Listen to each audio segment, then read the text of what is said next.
Good afternoon.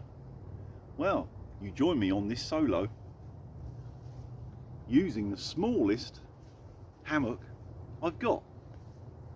Although that might be a slight contradiction in terms, because the pack size is small, the hammock's big. Let's get set up. There we go, about the size of a can of beer. And in here, open him up, straps, carabiners and hammock, all in that little pack. Don't remember off the top of my head, but I think it's like 500 grams or something silly like that.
Well, this weekend it's bank holiday, and as some of you will know, I live in a seaside town.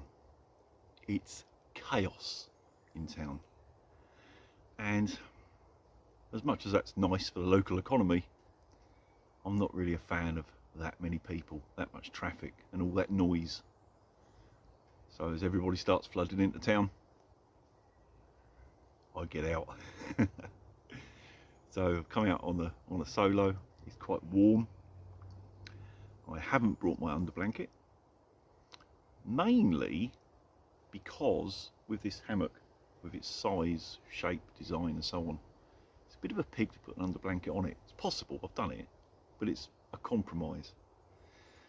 And as anyone that uses hammocks will tell you, even in the summer, you can still get a bit of a chilly back or a chilly bum with the wind blowing through it, especially one as fine as this. So I've hopefully sort of negated that by bringing a thicker sleeping bag. Now, of course, with sleeping bags, the bit that's underneath you, the bit you're laying on, is being compressed. There's no insulation there. It doesn't keep you warm, the underside. But it is an extra sort of like thickness of material to at least stop the draft coming through. It's not going to be that cold overnight. I think the forecast is for about 10 degrees C, that is, of course. So yeah, should be absolutely fine. And let's face it, years ago, none of us used underblankets before, did they? I've hammocked for years and I've only had underblanket for probably the last 2 years, perhaps, something like that. They make a great difference. They're well worth having, but it's something else to pack. Right, let's get the rest of the kit done.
we have the tarp up. Now, we haven't got any rain forecast. You never know. Very changeable on the coast, but it shouldn't rain. It's again more about keeping the wind off of me. It's going to be coming in that way if it gets any stronger. So I've compromised it a little bit. With the gap between the trees, I can't go full diamond setup. If I go to the two corners, it's too long. But what it does mean, I've gone corner this end, and over there, I've just dragged it round and gone with the next loop. That's put the far corner of my diamond over there, which I've pegged down by bungee. And so I've got the main coverage at the back here, but I've also got like a little side piece going down to where the corner should be up on the ridgeline is now down that way. Just gives you just a little bit more shelter from that prevailing wind, and still plenty of coverage. I'll show you the other side.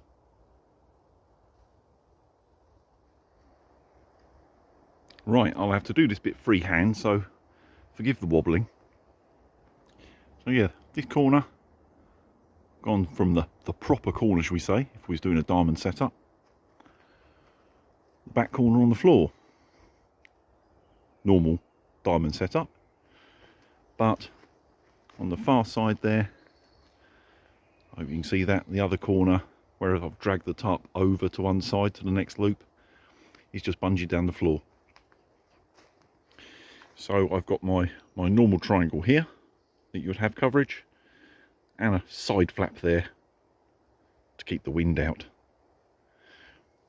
On the front edge here, just a more or less a triangle, not a normal triangle, a slightly odd shaped triangle, because we're shifted over the centre line a little bit. And I've just clipped on one of my guy lines and guide him out to this piece of dead tree here. So that's nice up and open. If the wind should get up, or it should come on with a shower, I don't think it will, but if it should, this side I will just let down, steeper angle, keep the wind out, keep a bit of rain off so it drains properly. But that's what we have at the moment.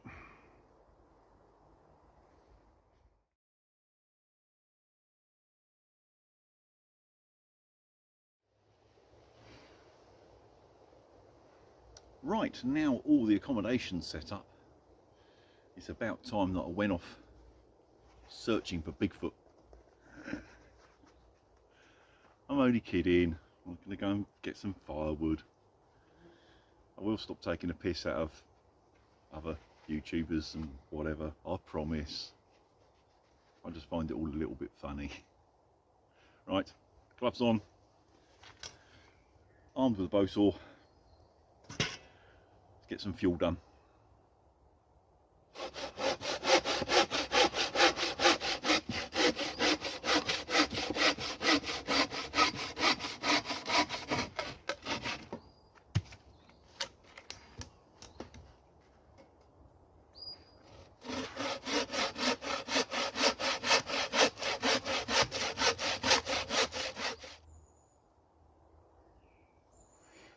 Well, I've got the cold steel bushman knife today. To be honest, it's not best suited to this sort of tasks, personally. This is the point where all the Americans watching will go, ah! But no, I mean, I like it. It's nice. It's a bit odd to use because of the design of it.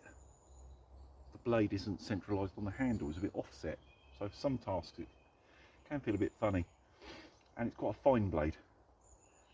So for battening stuff, really you want something with a broader blade to, you know, force stuff apart rather than cut down through. But it's what I've got with me today anyway. Let's have a crack.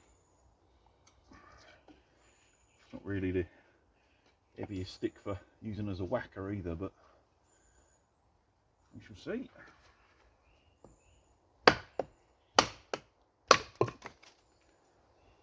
I did wonder. I'll find a bigger stick.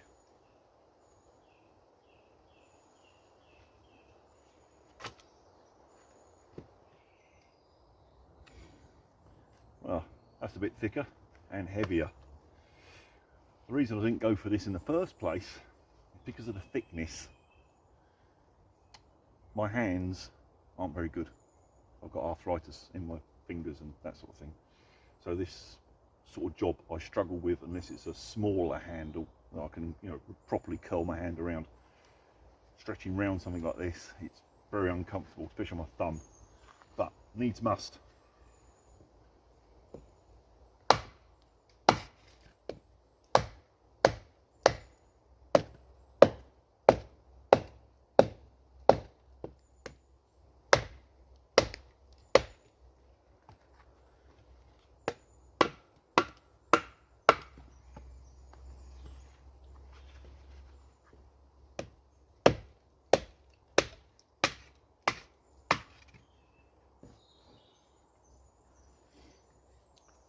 Oh, not that easy, as you can see. I mean, it's cutting it nicely, but the blade's just not wide enough to force it open, so the wood is constantly pinching. Hey ho, I shall persevere.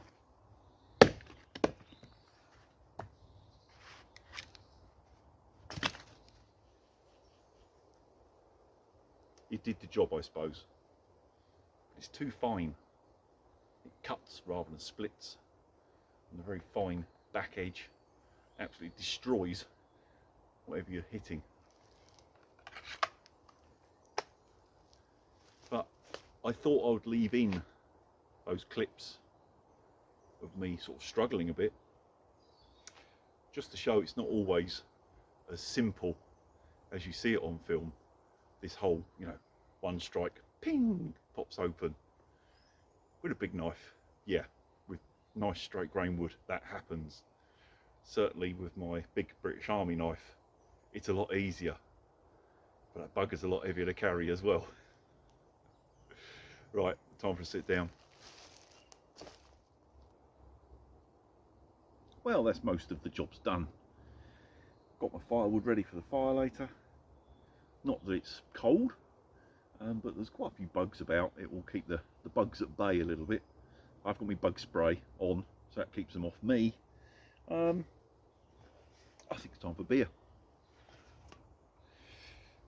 Got Stella again, just because it was on offer. But I do quite like it. I haven't had it for, I don't know how long. And I got some last week, and it made a pleasant change. So here's to you peeps. Thanks for watching.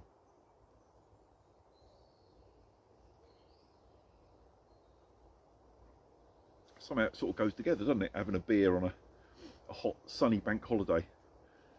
It's so rare that we get really good bank holidays. Although the last few have been pretty decent. This year's been quite remarkable. I do worry though. It was a pretty dryish winter. We had a couple of spells there, a couple of weeks where we had heavy rain, but generally through the winter, pretty dry. No snow, of course, or anything like that. And it's, yeah, we just haven't had a lot of rain. Not here anyway. Not here on the coast. It stays like this, and it keeps getting warmer like it has been. Be hosepipe ban again in the summer. We'll all be short of water. Yet we're an island surrounded with water. Go figure.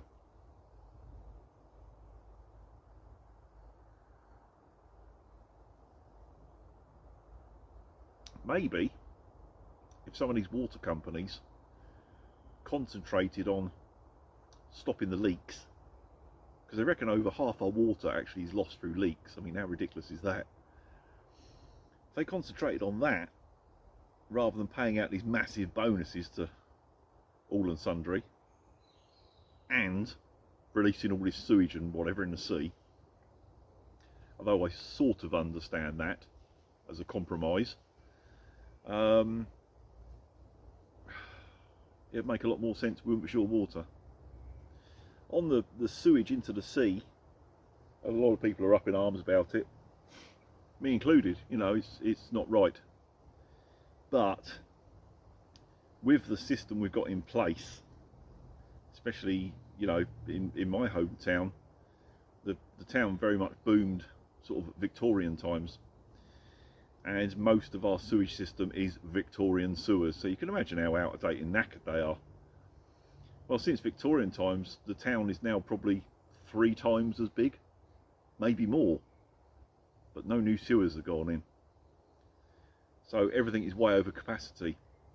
When we do get heavy rain and things like that, all that surface water goes down into the drains. It's all got to go somewhere. The system can't cope, and I'm afraid the only real option is letting it out into the sea. It's a terrible answer, but the alternative is it flooding into your house. Now, most people are up in arms about, you know, sewage into the sea. I think they'd be more up in arms if sewage flooded their house. So it's the lesser of the two evils, but both could be fixed with a bit of investment. Who knows?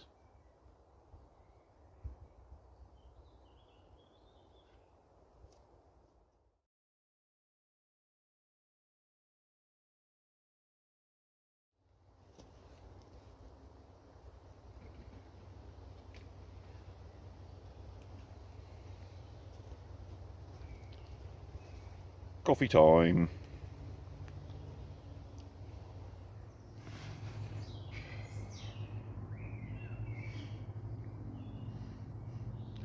Well, I've made myself a cup of coffee. I've got the Kindle out, have some reading. The only reason I'm reading at the moment, not because I'm bored, it's the noise. Now, I'm not sure if you hear it on camera, but the road is about 3/4 mile, half mile, 3/4 mile, something like that, through that way. And of course, bank holiday traffic, and I suppose the wind's probably in the wrong direction. It's really noticeable, and it's starting to annoy me. So, time for my book. Take my mind off it, get lost in the story a bit.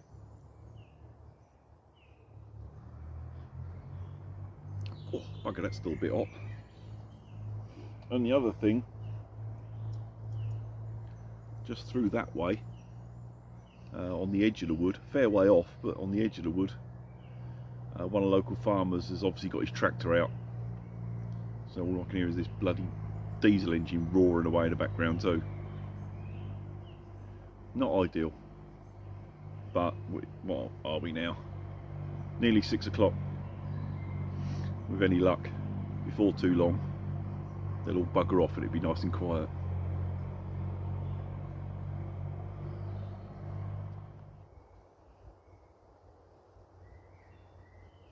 It's very quiet in here today.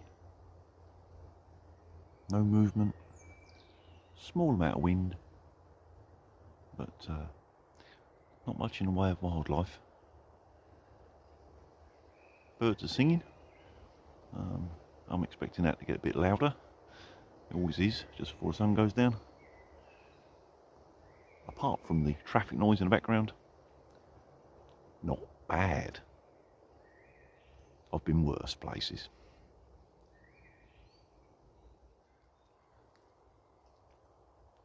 There, that's about 15-20 feet away from where I've set up. Can you see the tarp through the rhododendron? You can with a naked eye. You can see where the sun's shining on it. But that'll do.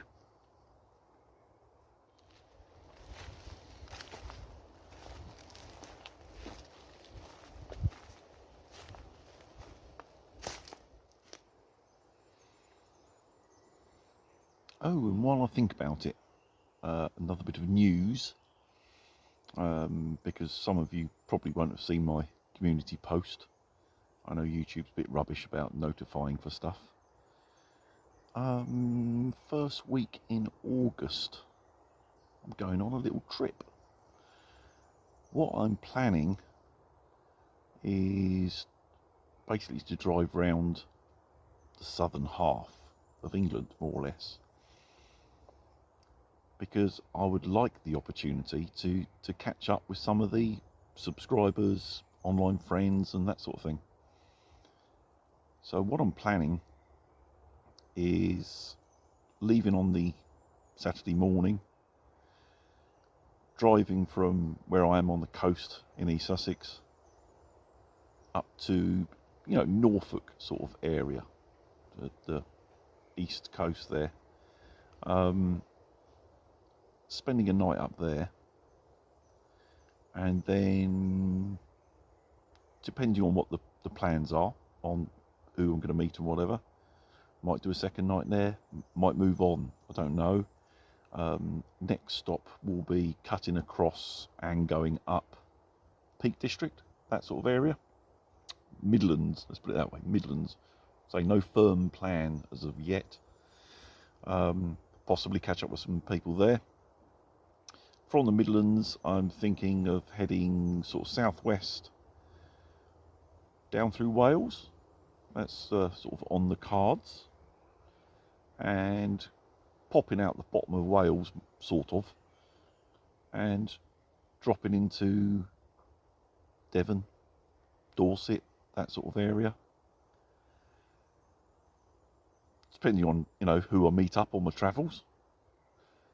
And then from there, coming back along the coast, be through the sort of like the New Forest area. So, Southampton, Portsmouth, that part of Hampshire. Might do a night there. And then end up back home. No firm plan of how long I'm going to do it for. It might be 3 or 4 days. It might be the whole week. I don't know yet. It's literally just a plan. I've made sort of like one firm contact for the first night in Norfolk. I'm not sure if it's Norfolk, but it's that area. So I'm going to meet up with a guy hopefully up there for the Saturday night. But from then on, the plans are open. So anyone that fancies a meet up and a camp, not necessarily camp even, if someone that just fancies a meet up and a beer in the pub, if it's an evening, I'll just sleep in the truck in the pub car park. But yeah, so any of you guys out there sort of fancying popping to say hello or whatever, just let me know. So, might see you first week in August. As long as nothing stupid happens between now and then. Between either me or the truck. But yeah, that's the plan. Right, time's getting on, so it's time to think about some dinner. And I have got sausages. These are the Bramley and apple ones, which I've had before. They're quite nice. Got me bread rolls. But where normally I would have onion or something like that with it, I thought just for a change, got the little magic pot. I've brought some kimchi. Now, for those of you that haven't heard of kimchi or don't know about kimchi, it's basically a Korean thing, and you can see in the pot there, don't tip it too much, don't want to tip it out. Whew. Smells a bit hostile. Kimchi is just ordinary vegetables. There's cabbage, carrot, that sort of thing in it. You chop it up and ferment it in jars, a bit like you do pickled onions really, and you basically get like pickled veg. Stays nice and crunchy. It lasts for months in the bloody fridge.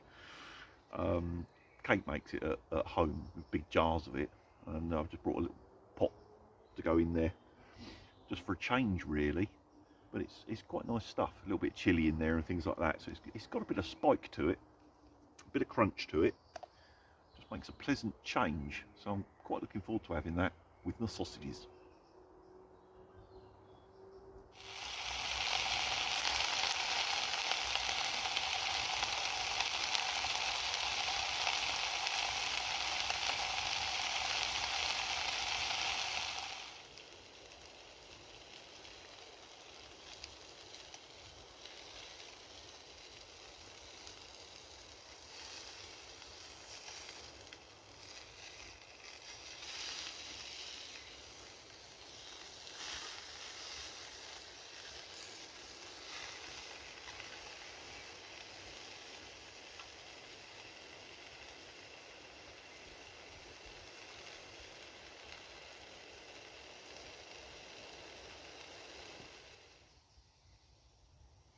Right, I've just taken them off the heat. They're nowhere near done. But what I'm going to do is cut them in half lengthways, just so basically they are flat, the middles will cook better, and also when I put them in the buns they won't be constantly trying to roll out. That one don't want to cut. Oh, you can see the apple in there.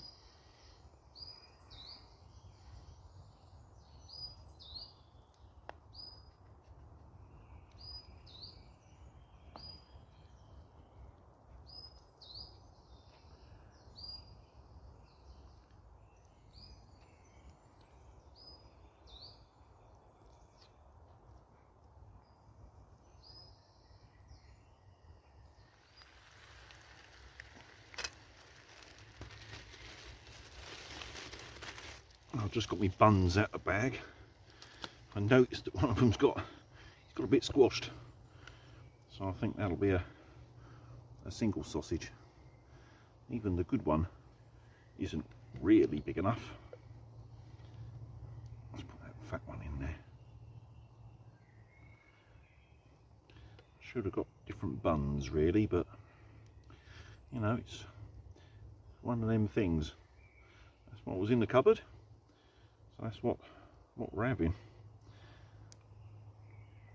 Put that one on the side. I can munch him like that. Right, stick some water in this pan.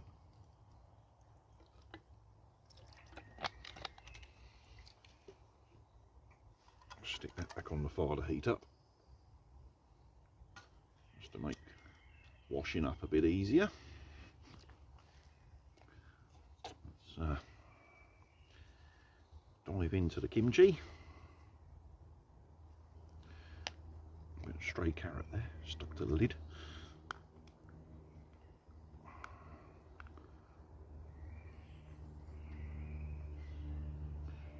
It's not gonna stay on there very successfully. I don't think I can get much on. But to be honest, you don't need a lot of this stuff. It's pretty spiky. It's not bad if you have it on a reasonably regular basis. Your system sort of gets used to it. But I know if I haven't had it for a long time and then suddenly have some, well, not to put too fine a point on it, but should we just say I know about it the next morning. It's quite volatile in its nature. Right, time to munch.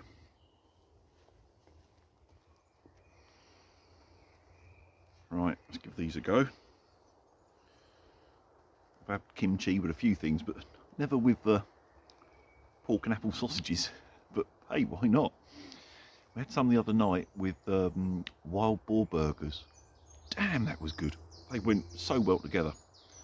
I was quite stuffed when I finished them, but to be honest, if there was another, I would have kept going. It was that good.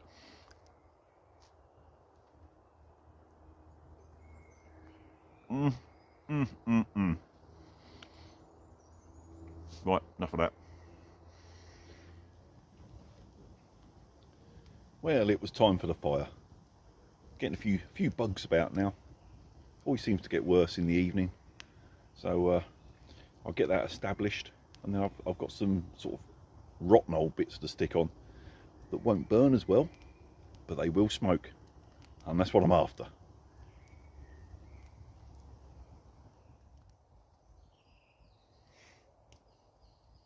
Well, dinner's all done. I'll stop the recording. You didn't want to see me ramming it in there, did you? I don't know if it's just me, but I don't exactly want to see people eat, really. But yeah, the fire's going nice now. It's quite pleasant sitting here just watching it, keeping it topped up. I was reading earlier, but now it's getting dark. If I have my head torch on, it reflects off the glass of the Kindle, and it makes it a bit awkward to read. It's doable, but I don't know, just a bit awkward. So I'm just sitting here taking in the sights and the sounds as the last of the light disappears. Catch you in a bit. Well, it's getting late. Fire's nearly done, and I think I'll be off to bed in a minute. When I came out, I checked the forecast, and it was meant to be, 10 degrees or above overnight. That was what they were saying, which is partly why I haven't brought my underquilt. But, I don't know if you can see that on camera, I can see my breath. The temperature is dropping like a stone. Might be a chilly night in the old hammock. Right, it's time for bed. Maybe not quite time for sleep. I've basically got in a sleeping bag to warm up a little bit. Oh, I didn't mention, or I don't think I mentioned, a sleeping bag that I've got today. I've brought my British Army medium weight bag, which obviously is a bit overkill for these temperatures. But like I said, it's thick enough. It will hopefully stop some of the draft through the side of the bag and that sort of thing. That's the plan. But got the Kindle out, do a little bit more reading, and then settle down for the night. It's not particularly late. It's about, I don't know, 10 after 10, something like that. But that's the beauty of wild camping, isn't it? Time doesn't really matter in that respect. It wouldn't matter if it was 8 o'clock or 2 in the morning. You go to sleep when you're tired. Right. Hopefully, I won't see you again until morning and it's light. And hopefully, a little warmer, but I doubt it. If it's this chilly now, it's going to be a bit fresh first thing. Never mind. Such is life. Good night.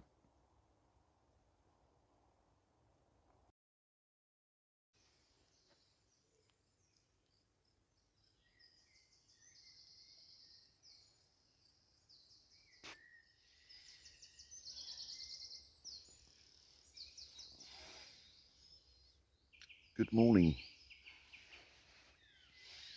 It's still quite early. It's about 5:30, 6 o'clock. I just got woken up by the strangest of things. There was a woodpecker. He was either on the tree I'm tied to or directly behind me somewhere, but he was really close. And bloody hell, what a row. I suppose he's got to get some breakfast somehow, but bloody not that close. He's buggered off now. I can still hear him tapping away, but he's gone over sort of behind the camera, over that direction now. Yeah, he was really close, really loud. Oh dear, a rude awakening. So I've got my jacket, reached over, got my jacket off the chair, stuffed it down inside the sleeping bag so the jacket's preheating. So it'll be toasty when I put it on. Because I haven't got out yet, just feeling the air on my face. It's a bit chilly, and I can see up through a gap in the canopy there. There's like a tall fir tree, and I can only just make it out in like the mist. So I think it's a bit of a sort of a misty, not damp, but you know, one of them sort of mornings. Oh. Oh. I'll see it a bit.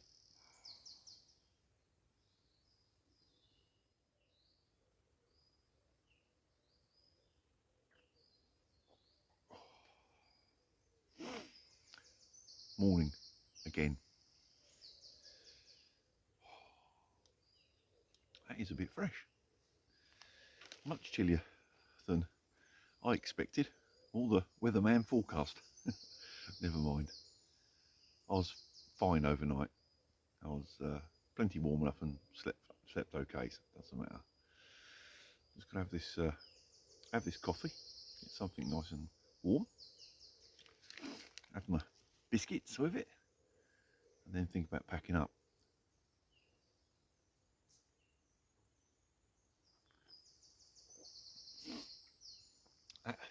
That low mist this morning, I think that's what's making it feel chilly. It's a bit sort of like damp and clings to you, if you know what I mean. It's be nice if the sun would do its thing in a minute and burn it off. It's meant to be a really good forecast for today, but obviously a bit of a slow start, like me.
Loving that.